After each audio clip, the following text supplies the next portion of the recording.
Hey everyone, Shintai here from Shintai Reviews on behalf of Classic Elite. This time I'm reviewing Generation of Chaos, Pandora's Reflection, a digital download-only PSP title available on PSN.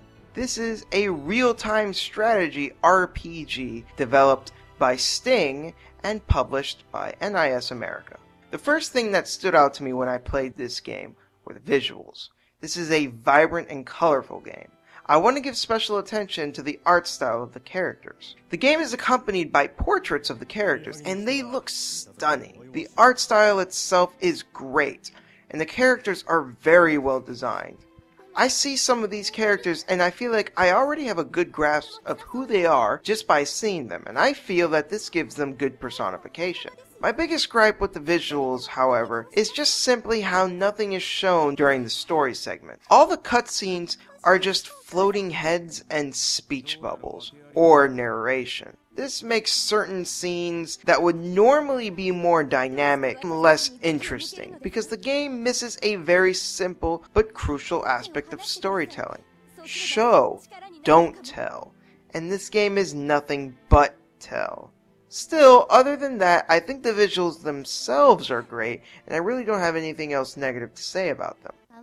The music in this game is really nice, but the songs during battles get you pumped up and ready to beat an army. One thing that surprised me was, even though this is a PSP title, it had voice acting. However, there is no English dub.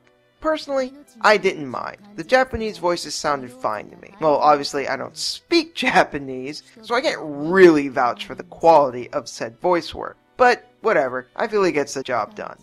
Now, this game follows our protagonist Claude and his sister Yuri. Claude is an alchemist, and his sister has some rare disease that constantly requires her to be nourished by a specific medicine that requires an important substance called snowdrops. This substance is an important commodity in the game world, and people are willing to do some rather shady things in order to get their hands on them. This is where the crux of the conflicts occur in the game. The game starts off fairly slowly story-wise, but eventually starts to pick up steam and become more interesting. Strange things happen to Yuri, which will make you want to find out what it's about and why. The characters in this game are a colorful cast, but the biggest problem is that there's way too many of them. You will meet a lot of characters throughout the course of the game, and while there really isn't anything wrong with most of them, it just simply becomes difficult to become emotionally invested in so many characters. I actually forgot about some of them as I was playing the game just because there were so many of them. The story also suffers from the lack of adequate presentation that I discussed earlier. Now, I just don't want to sound like I'm ragging on the story, because it's not bad, but at the same token, it's not that great either. The core story itself is fine, and so are most of the characters, but the execution leaves something to be desired. However, what really sets this game apart is the combat and customization. Guys, I'm going to have to admit, as much as I love going into detail about how these games work, if I were to do that with this game, not only would we be here all day, no one would remember it all, so I'm just going to stick with the basics. As mentioned before, this is a real-time strategy RPG. It's actually very similar to Growlancer to anyone who's played that series. One quick complaint I want to get out of the way is how the game starts you off. The game just shoves tons of tutorials in your face.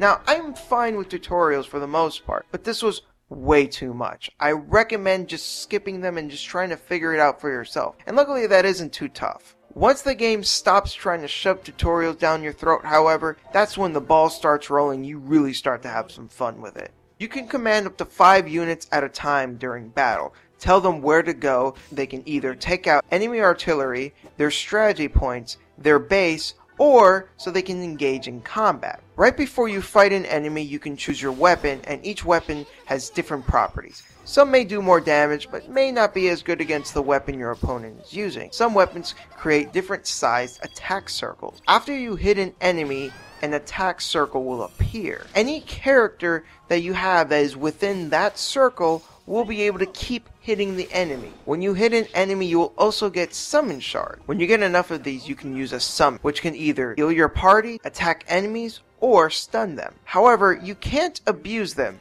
because after you use a summon once during a battle, they can't be used again until the next battle. So you can't keep healing yourself over and over. You need to use your head. There's a lot of thought that needs to be put into each battle, and I always felt that the challenge was just right. If I lost, it's because I messed up, and not because the game was being cheap. As I mentioned before, Claude is an alchemist, and this is actually something that plays into the gameplay. After a battle, you get alchemy points, and you can either use these to heal your party, further level up your characters, or upgrade your equipment. Chances are you're going to be using most of your points on upgrading your equipment and trying to keep your team balanced. I really like this system because it's flexible and it gives a really good sense of progression.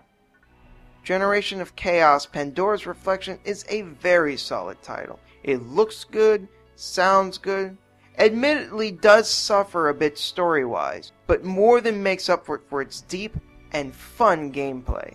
This is a digital download only for the PSP and is available on the PlayStation Network for $20. At that price, for a game that is roughly 30 to 35 hours, I would say it's definitely worth the price.